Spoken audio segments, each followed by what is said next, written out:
The views and opinions on this show do not necessarily reflect the views of ESPN Tucson 1490 AM, 94.9 HD Channel 4, or the Arizona Lotus Corporation.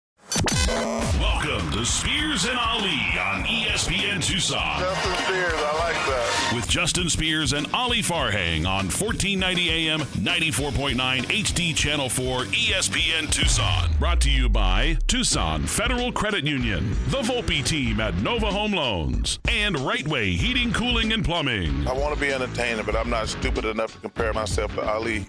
I've got a fever, and the only prescription is more Farhang. So we've got another Farhang joining the show, and this will be a weekly segment that we do every single Friday, and it's our guy, Otis Farhang. Yep, Ali's nephew. Ali's little nephew. Whose father is my brother, because that's the way it works. So what to do, nephew? Welcome to the show, and we got 3 burning questions with Otis. Andrew has this cool intro that he's going to show us, so take it away, Andrew. Ba-da-ba-bum-bum, 3 burning questions with Otis. I'm screwing with you. Here's the real intro. Let's get ready to rumble! Would you join me, please, in welcoming Otis here. It's time for 3 burning questions with Otis. Nephew Otis in the house. And I just honestly, I don't know football.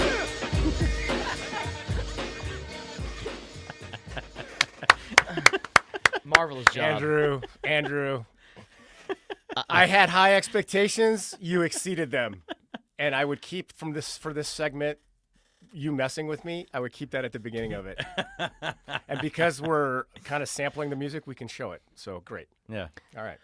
Ba-da-ba-bum-bum. All right, let's fire away. 3 questions with Otis. Let's get what Otis has got in store for Uncle Ali. Hi, I'm Otis Farhang, and welcome to the first ever 3 burning questions.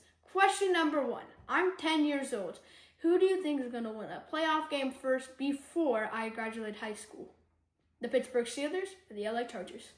Otis, going right after it. Question number 1. Very good question. But when I give you an answer, I think it's going to become very obvious. I mean, I could talk about that the Chargers have the best 500 quarterback in NFL history. Totally. That their left tackle, all-pro Rashawn Slater, is out for the season, unfortunately. That Lad McConkey, the really good receiver from Georgia, is injured. And their other receiver, Quentin Johnson, they call him a really good 50-50 receiver, but it's not for combat catches. It's because he drops half of the passes that go in his hands. I could talk about the fact they lost Joey Bosa on defense and Khalil Mack is 58 years old. I could talk about the Steelers' defense with the additions of Darius Slay, Jalen Ramsey, the best tight end room on offense with Jonah Smith and Pat Freiermuth and Darnell Washington, A-Rod looking good in camp, a young, promising offensive line. But, at the end of the day, who knows? There's so many variables, injuries, trades, future draft choices. So you have to go really to the organizational DNA. Mm-hmm. And notice, your father, your mother, they're both brilliant, intelligent people that are very successful. Your Uncle Amir just won the Hydrox competition in Japan, which is a competition that's a lot of running, a lot of pushing sleds, doing burpees. You beat people all over the world. You could talk about your grandparents who came to this country and immigrated, and your grandmother didn't know how to speak English or cook or clean because she had maids back in Iran and became one of the best cooks ever. And her and my father running one of the most successful country western nightclubs in all of America in the Maverick. Are we still talking about the Steelers? I am, because you know what? Organizational DNA matters. The Steelers are run by the Rooneys, and the Chargers are run by the Spanos. The Steelers will win a playoff game before the Los Angeles/San Diego Chargers. Yeah. I mean, honestly, you're talking to a Chargers fan here, and they've been kicking me in the nuts ever since I started following them. So, honestly, you are 100% right on the DNA. If we were going to place a bet on who's going to win a playoff game first, I would probably say the Pittsburgh Steelers. However,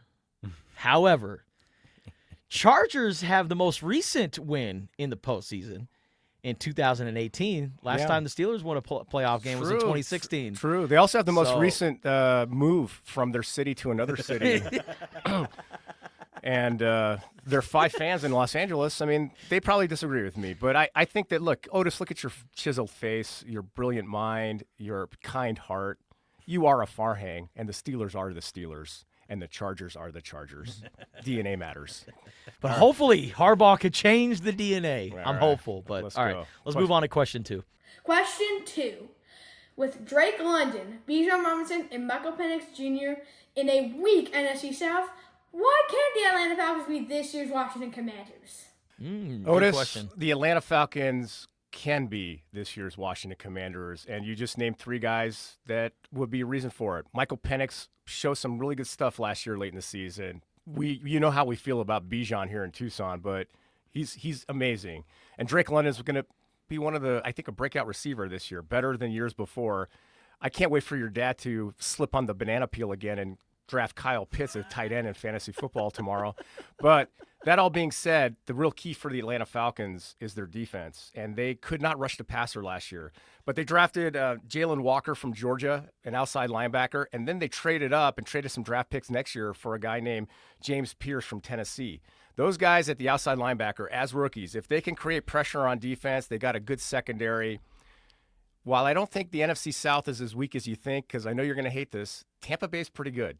And Emeka Mbuka, the receiver they draft from Ohio State, is getting rave reviews. If they add Mbuka to Mike Evans, to what's his name, Jaden McMillan, and the other guy, the receiver that got hurt last year, Godwin? Godwin, when he comes back, those guys are going to be formidable. Baker Mayfield's playing good football, but the Atlanta Falcons have the talent. I really like their coach, Raheem Morris. They can be this year's Washington Seawards. But as far as getting to the NFC Championship, that's a pretty high expectation. Yeah, and I just answered that they can do that. They can do that. Okay. Yeah. But it's going to be, I think, on offense, I have less questions.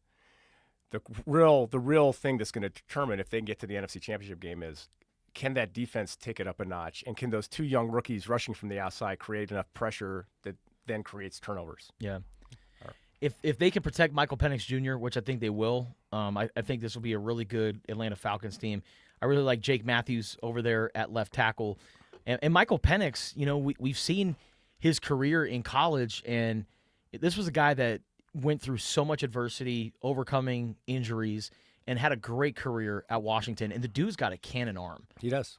Yeah. The arm strength is out of this world. And so him being a quote-unquote young quarterback, but yet he's also like old enough to where he is really in the prime of his career.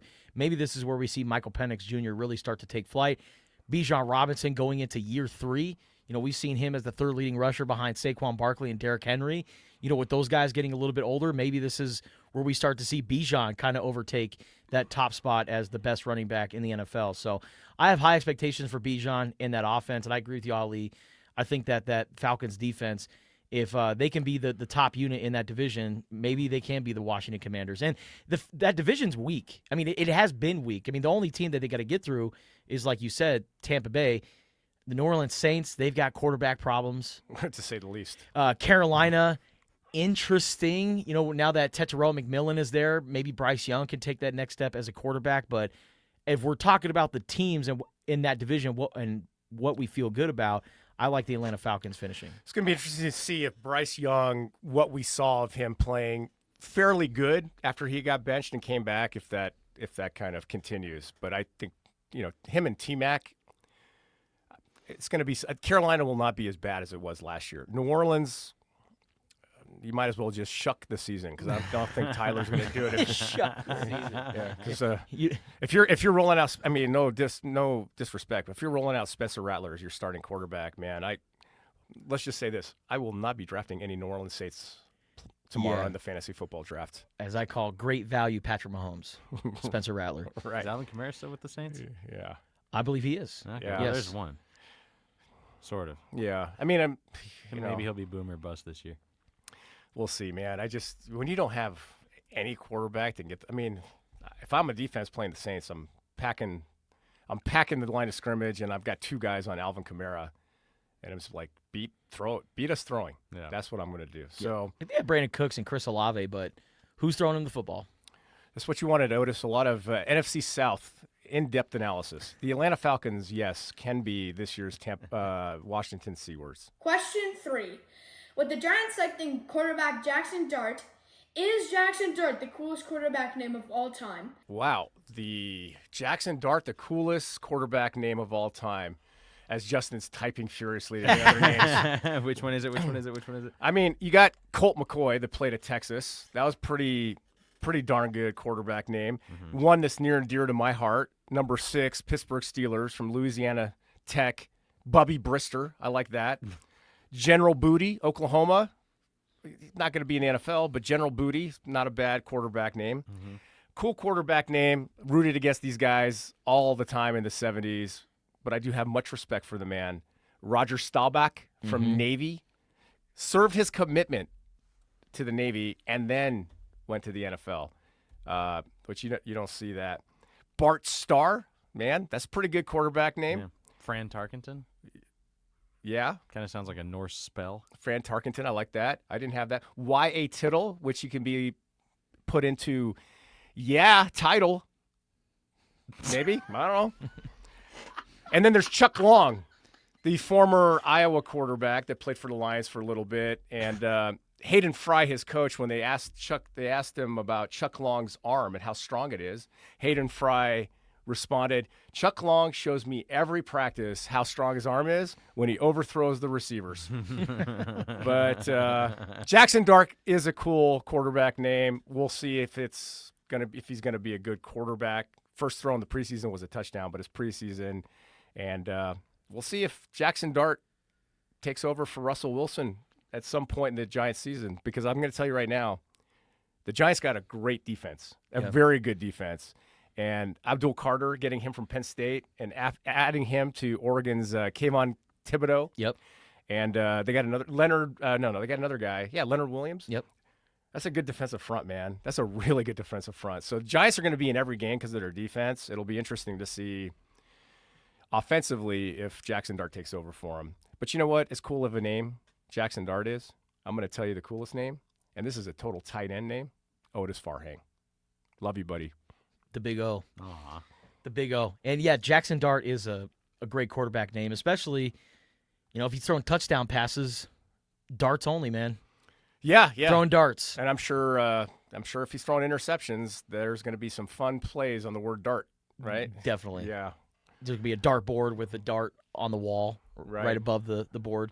But as far or as like in someone's neck 15 feet away. yeah. Jackson Dart nailed it again. Yeah. I hope the kid has a good career. I know Gruden loves him. I know Lane Kiffin, his coach at Ole Miss, thinks very highly of him. And from what I saw from the first preseason game when I watched them and the Bills play, the game does not look too big for him, at least from a preseason standpoint. Yeah. So I was I am optimistic that Jackson Dart can be a quarterback in this league. And you know who's really excited about Jackson Dart's career is Arizona offensive coordinator Seth Doege. Before Seth was over at Marshall, he was on Lane Kiffin's staff working with Jackson Dart at Ole Miss. So think about that. Think about Jackson Dart's evolution as a quarterback. Maybe we could see some similar magic down here in Tucson with Noah Fafita. Absolutely. I would love to see that. Absolutely. But great quarterback names. Remember John David Booty, who played at USC? Isn't that General Booty's brother? Is it? Yeah. Is it General Booty's brother? Yeah. Okay. I like General Booty better than John David Booty. General Booty's definitely better. Yeah. But you're all about booty, man. If you see the word booty, it's like, who is magnets, steel. Justin Booty Spears. Booty, wrecking everywhere. Yeah. Shout out to my guy, Bubba Sparks. But as far as like current interesting names, how about God's Power Nawui from Army? Oh, yeah. The starting quarterback. How could I Army. forget that? We forgot God's Spooey? What is it? God's Power Nawui. God's Power Nui. And from Ohio University, maybe playing in this year's Arizona Bowl, we've got Hype Grand. That's the starting quarterback for the Ohio Bobcats, Hype Grand. Another one, he is a quarterback from ASU. He's one of Sam Levitt's backups. His name is Butter Tollefson. His first name is Butter. Interesting. And Going then behind Sam Levitz. They're like, Justin, why do you keep looking at that guy's neck? Why do you keep rubbing toast on him? and then another quarterback name from South Carolina, Air Noland. First name Air Noland. Interesting names there. Well, so the guy that's from South Carolina that I think could get drafted in the top 10, Norris Sellers. Norris Sellers? Yeah, Norris. Norris. Yeah, he's good. He's a dual threat quarterback. Maybe first round pick? I think he's in that group of I think what's going to be a really good 26 quarterback class. No doubt. I feel like I had a friend in middle school whose mom's name was Lenoris, but I can't remember. Yeah. What's the greatest quarterback name in Arizona football history? Is it George Malaulu? George Malaulu is a really good one. Willie Tuitama?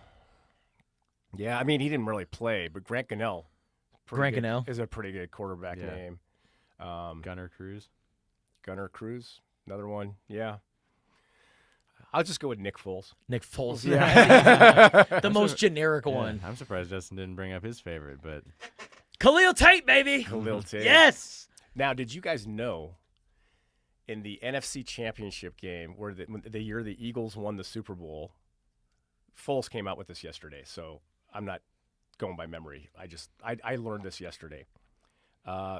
They were going to run the Philly special in an NFC Championship game, and Foles told Coach Peterson, Coach, I just got hit in the ribs. I don't know if I should be going out for a route right now. They ran something else, scored a touchdown, won the NFC Championship game, and then they ran it in the Super Bowl. So had Foles not told Coach Peterson, hey, maybe we don't run it because of I got a little beat up in my ribs, Interesting. they would not have run it in the Super Bowl. Interesting. huh. The little butterfly effect. Yeah. Interesting, right? Yeah, it is interesting. Little So what do you guys butter- think? The first segment of Otis's 3 burning questions for Uncle Ali and Justin. Might have to change the byline. He came out firing, though. He came out firing because he knew Our teams? our teams, and he's like, oh. And I kind of feel like that came from his father, who loves creating dissension. Sure. But Omita, it doesn't work, buddy. We're aligned. We're buddies. It's okay. Yeah, you're So- going to have to come after me. Yeah, you come. Trujillo's, because Trujillo's reactions are, you might as well be talking to the wall. Yep. Yeah. But Otis Tough Farhang, to get something out of this Bengals fan. Yeah. Otis, we appreciate you for being a part of the show, man. Yeah. Welcome aboard. Glad to have you on every single Friday this upcoming season. Love you, buddy. Otis Farming signing out.